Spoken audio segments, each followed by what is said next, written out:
Une marché à la motivation du matin dans le brouillard aujourd'hui. On s'en fout, j'aime les pirates, je vous kiffe, donc je vous fais même dans le brouillard, même pas peur. Allez, on fait une vidéo ce matin juste avant le coaching du matin. Ça me met, ça me met en forme. Enfin, en réalité, je vous raconte tout. J'ai déjà eu un coaching. Je fais la vidéo, j'ai un coaching juste après. Allez, hein, voilà. On y va. Alors aujourd'hui c'est important, pourquoi? Parce que c'est la journée de la sortie de la formation qui s'appelle la seule stratégie qui marche en cas de crise existentielle de votre conjoint. Et oui, vous savez qu'on vous a proposé plein de choses dans différentes méthodes. Et je vous explique pourquoi il n'y en a qu'une qui marche. Et que c'est pas celle qu'on croit et c'est pas celle qui marche en Occident. On est obligé d'aller chercher à la fois dans les neurosciences et à la fois d'aller fouiller minutieusement dans l'Orient, qu'est-ce qui se passe? Et on s'aperçoit qu'une crise existentielle, comme c'est beaucoup plus un processus, comme c'est beaucoup plus une transition, comme c'est beaucoup plus une transformation, les outils qu'utilisent les orientaux sont beaucoup plus performants que les nôtres. Hein, c'est pour ça qu'il y a autant de pirates qui se remettent en couple, parce que simplement on utilise les bons outils. Je vous les ai tous expliqués dans cette formation que vous avez un descriptif là, de cette vidéo. Et que vous avez aussi, et dans les coachings, tout ça c'est un descriptif de vidéo. Vous allez comprendre pourquoi ce que l'on vous a conseillé, ce que vos amis ne comprennent pas, les psys ne comprennent pas, pourquoi ça ne marchait pas jusqu'à maintenant. Maintenant vous allez le savoir et vous allez avoir aussi effectivement ce qu'il faut faire, le point d'inflexion dans le coaching qui vient de se dérouler il y a quelques minutes. Mais expliquez-moi ce point d'inflexion, je ne comprends pas. Je dis ça tombe bien. Vous voyez, c'est la formation du jour qui sort et vous avez 2h30 de formation là-dessus. Aujourd'hui, je vais vous apprendre dans cette motivation du matin, bande de pirates, je vous kiffe, allez. Allez, je vais vous apprendre finalement par les neurosciences comment fonctionne l'apprentissage et quand vous avez des mauvaises habitudes, comment ça se passe. Donc j'ai décidé ce matin pour fêter l'arrivée de la formation, Bruno, on arrête de bouger sa caméra, on se calme. Bon, allez, on y va. Il y a 3 façons d'apprendre une formation, d'apprendre quelque chose, d'apprendre l'informatique ou tout ce que vous voulez, ou d'apprendre à devenir un pirate, bien sûr. La première condition, c'est d'inhiber une stratégie perceptive avec des instructions venant d'autrui. Donc premièrement, c'est inhiber ce que l'on sait déjà. Par exemple, on a fait des tests en neurosciences, hein, un professeur va mettre en garde, ce que je fais dans les coachings, de pièges perceptifs de perception aux cobayes, notamment en leur donnant des pièges de raisonnement, ce qu'on fait pendant les coachings. Et ils expliquent finalement quel est le raisonnement qui risque de les abîmer, c'est-à-dire c'est ce que j'appelle un apprentissage métacognitif. Je vous ai déjà parlé de la métacognition, c'est savoir comment on fonctionne pour ne pas faire des erreurs. Si on sait parfaitement comment fonctionne le moteur d'une voiture, on ne commettra pas d'erreurs. Si on ne sait pas, on commettra des erreurs. Donc le métacognitif, vous avez des formations sur maîtriser ses pensées, maîtriser ses émotions, devenir en rock, devenir adulte, etc. Tout ça, vous l'avez. Si vous apprenez ce genre de formation, ce sera quelque chose de métacognitif qui va vous permettre effectivement d'apprendre et d'avancer. Deuxième condition, on expliquait dans le test logiquement et rationnellement des choses. C'est rationnel, c'est fais ci, fais ça, etc. Et il y avait une dernière façon d'apprendre qui était la répétition des tâches. C'est 3 façons de faire le métacognitif. La répétition et la logique sont les façons d'apprendre. On s'est aperçu, grâce toujours pareil aux IRMF, on regarde ce qui se passe dans le cerveau, qu'est-ce qui se connecte, etc. On s'aperçoit que les progrès cognitifs transférables, donc l'apprentissage, vont être largement supérieurs quand on passe par le métacognitif. Qu'on dit attention aux erreurs que vous allez faire, attention de ne pas répondre ça, etc., etc. Attention, voilà comment vous sentir provoqué, attention, voilà l'erreur de raisonnement par rapport à la crise existentielle. On a, grâce au métacognitif, permis aux personnes qui étaient dans les exercices d'améliorer ensuite les résultats au test qu'on leur demandait de 90%. Alors que les 2 autres conditions, l'explication logique et la pratique, la proportion d'erreurs finalement était comparable au niveau initial, avec un groupe, un sujet, un groupe test qu'on appelle. Il y avait les mêmes résultats, que l'on explique une logique et ou qu'on fasse répéter avant. Répéter avant, il n'y a pas de grande difficulté. Donc au contraire, donc si par exemple je suis coach sportif et que je fais faire des répétitions à une personne, ben, je ne vais pas avoir des grands résultats. Je vais avoir des résultats certes hein, par rapport à quelqu'un qui ne fait rien, mais je ne vais pas avoir d'énormes résultats. Si j'explique comment on fait le geste, c'est bien aussi, mais je ne vais pas avoir beaucoup de résultats. Et si j'explique les erreurs que l'on peut faire, eh bien oui, là je vais avoir des résultats. Donc en réalité, l'apprentissage c'est les trois, hein, ce que je fais en coaching. Alors c'est pour ça que la psychothérapie la plupart du temps ne fonctionne pas, parce que déjà, on n'explique pas les erreurs des raisonnements qu'on fait dans sa tête, on demande juste à la personne de trouver par elle-même des résultats. Dites-vous, qu'est-ce que vous feriez hein? Alors j'ai un pirate qui m'a envoyé un article, je vous le mettrai tiens, en descriptif de cette vidéo. Je ne peux pas faire de vidéo dessus, c'est un truc de Carneinfo, donc de recherche. Ça fait plusieurs pages, c'est un psychanalyste qui est très fier de raconter les psychanalyses qu'il a fait avec 3 patients en appelant ça dans le passage de la porte. Alors il y a un truc, si les pirates lisent ça, ça va les faire bondir. Pour une jeune femme, on donné qui avait des problèmes, et qui lui dit mais docteur, donnez-moi des solutions, j'ai besoin de solutions, j'ai besoin de méthodes. et lui qui lui répond il vaut mieux d'abord que vous ayez compris un certain nombre de choses. Et il dit les 3 premières années les 3 premières années de la psychanalyse ont été dures parce qu'on n'avançait pas, on avait des points de blocage, et puis un jour j'ai eu une idée. J'ai eu une idée, et alors bon, vous lirez, mais c'est rigolo, c'est ce qu'on fait en une séance de coaching. J'ai eu une idée au bout de 3 ans, et puis bon là, je vous laisse lire, mais c'était très rigolo, j'ai pensé à vous. Merci de m'envoyer quand vous trouvez des trucs comme ça rigolos, la porte étroite, ça s'appelle sur Carneinfo. Donc vous allez, grâce à ces formations, grâce au coaching, au contraire, vous motivez, hein, et vous allez pouvoir avoir une pensée qui va être complètement reconfigurée. Alors qu'est-ce qui se passe quand vous faites ça? C'est ce que j'appelle l'apprentissage de l'inhibition. Hein, on va inhiber certaines parties du cerveau hein, pour pouvoir apprendre d'autres choses.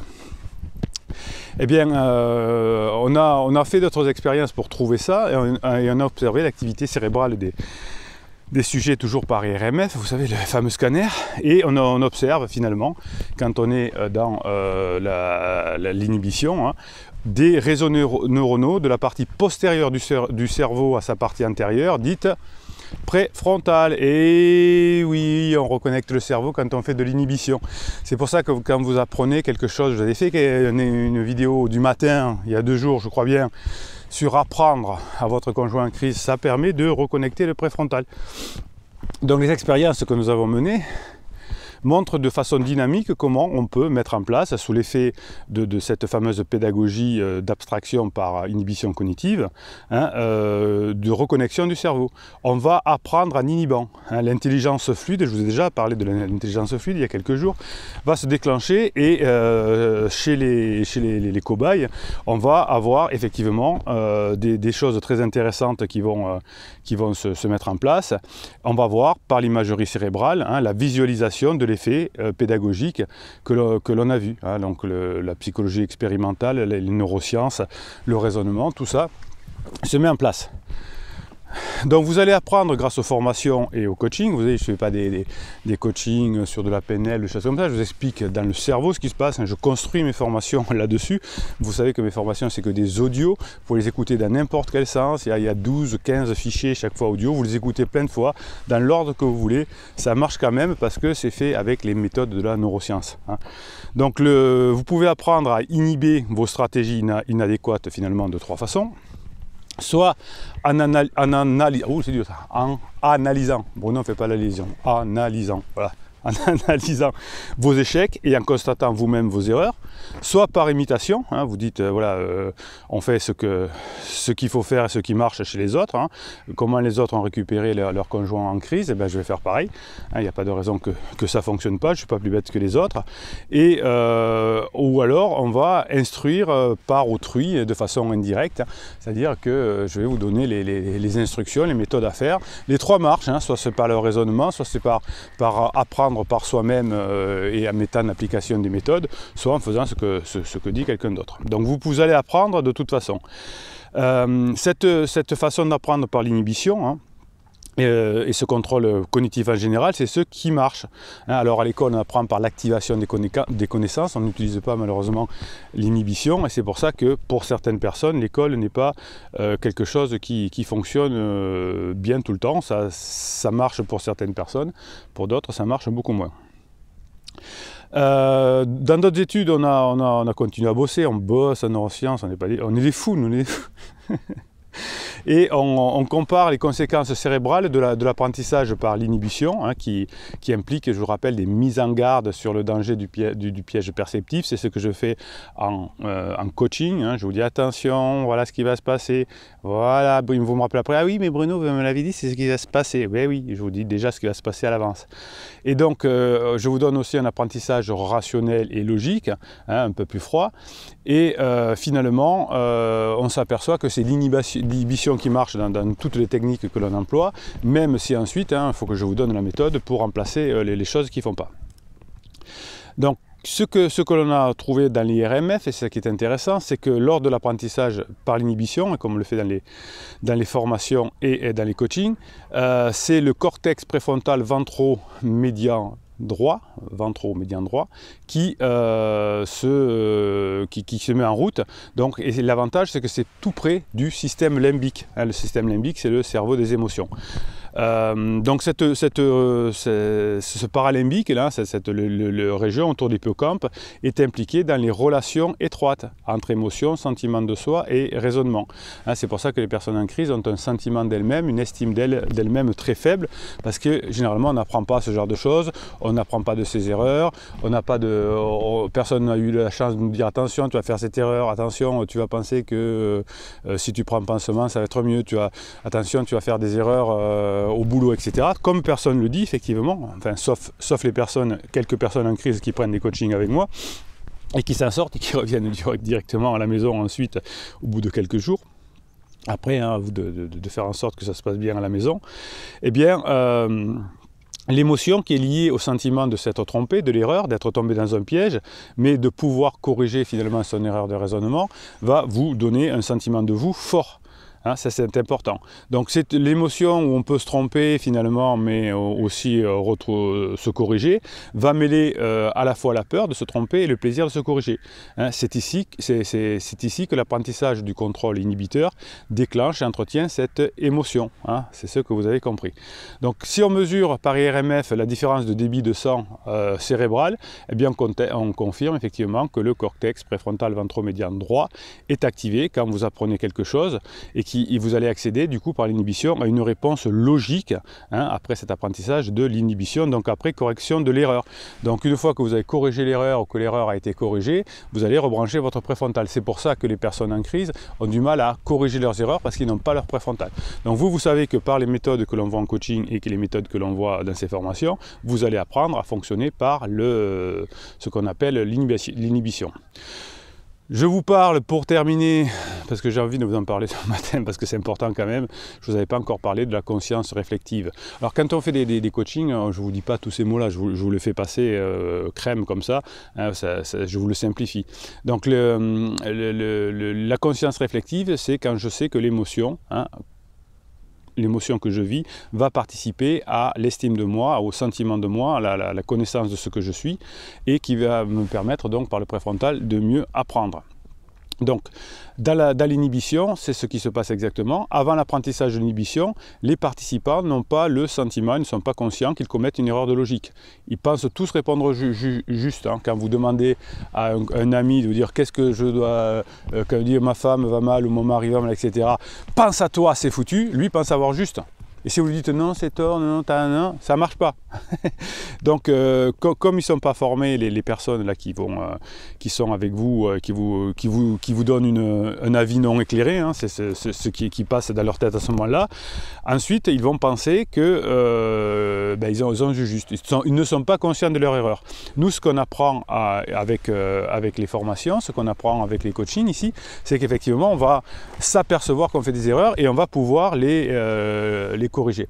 Donc ce que l'on fait ici, on est des pirates et je vous ai expliqué déjà que l'humilité était une force. Et on est humble, on apprend chaque jour, on commet des erreurs chaque jour, mais c'est pas grave. On commet des erreurs, mais on les corrige et ça va de mieux en mieux.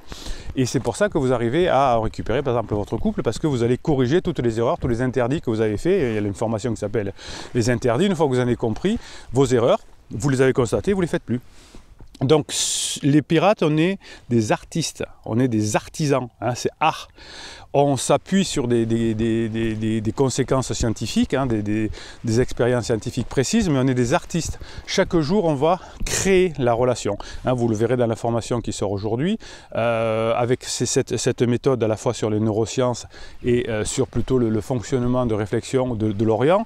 On arrive finalement à nos fins et on va avoir un cerveau qui va devenir bien fait, qui va apprendre, hein, et l'imagerie cérébrale et les méthodes ancestrales vont se réunir pour nous dire mais pourquoi on n'y a pas pensé avant, pourquoi on n'a pas pensé avant. Bien, donc en gros, vous allez créer des inhibitions, vous allez brancher le préfrontal, vous allez vous apercevoir des erreurs, vous allez les corriger, vous allez vous améliorer, vous allez passer de la peur au plaisir, hein, d'avoir des relations, et vous allez vous amuser avec la crise de votre conjoint, parce que la crise de votre conjoint va vous apporter des choses. Plus vous allez être informé, et vous êtes des pirates informés grâce à cette chaîne, grâce aux formations, grâce au coaching, je le dirai jamais assez. Ouais, mais vous me dites, dis-le souvent Bruno. Bon d'accord, je le dis souvent. Parce que les personnes qui s'en sont sorties, c'est les personnes qui ont trouvé l'information, qui ont appliqué tout ça. Donc c'est pour ça que quand on est sorti, on dit vas-y, bastonne Bruno, dis-leur qu'il faut que vraiment ils se forment, ils apprennent, et sinon on galère. Voilà. Ok, allez, c'est comme si on voulait apprendre l'informatique et qu'on se débrouillait tout seul, on peut, hein, mais ça prend des années, on fait des conneries, on plante des machines. S'il y a quelqu'un qui vous explique rapidement comment ça se passe, eh bien il y a beaucoup moins de galères. Et on va prendre une dernière métaphore avec l'informatique, hein. Si vous faites une psychothérapie, le psychothérapeute va vous apprendre à comprendre ce qui se passe dans la machine, comment sont les processeurs, etc. Nous, on s'en fout. Je voudrais juste utiliser ce logiciel. Je voudrais juste faire du traitement de texte. Non, mais c'est important d'aller voir dans la machine parce qu'un jour vous saurez, il faut comprendre. Non, non, moi je veux juste utiliser ça. Nous, ce qu'on fait en coaching, hein, c'est qu'on laisse le passé au passé. Hein, on avance, on sait ce qu'il faut faire. On est dans un processus de transformation. On comprend la vie, on comprend le fonctionnement du cerveau, on comprend la métacognition, on comprend comment on apprend. On s'encourage, on met des pouces en l'air, on met des commentaires qui servent à vous booster vous-même. Quand vous mettez un commentaire positif, ça vous booste, vous écrivez des choses positives, vous boostez les autres, et ensemble, du coup, YouTube, qui voit qu'il y a beaucoup de commentaires et de pouces en l'air, se dit ça c'est une communauté qui fonctionne, ça c'est une communauté de pirates qui fonctionne, et on promeut donc les vidéos, vous mettez des commentaires et des pouces en l'air, il y a de plus en plus de pirates qui arrivent, et on va sauver de plus en plus de personnes. Et plus on fera ça, hein, par cercle concentrique, plus il y a des chances que vos conjoints en crise soient enfin bien aiguillés par un bon psy, par un bon ami, etc. Ou qui comprennent, qui tombent dessus, hein, qui comprennent finalement leurs erreurs de raisonnement qui les fait souffrir. Et une fois qu'on ne souffre plus, hein, et qu'on fait ce qu'il faut, la nature nous récompense. Voilà, allez, je vous laisse. On se retrouve de l'autre côté de la formation si vous voulez. Vous avez tout ça en descriptif des vidéos.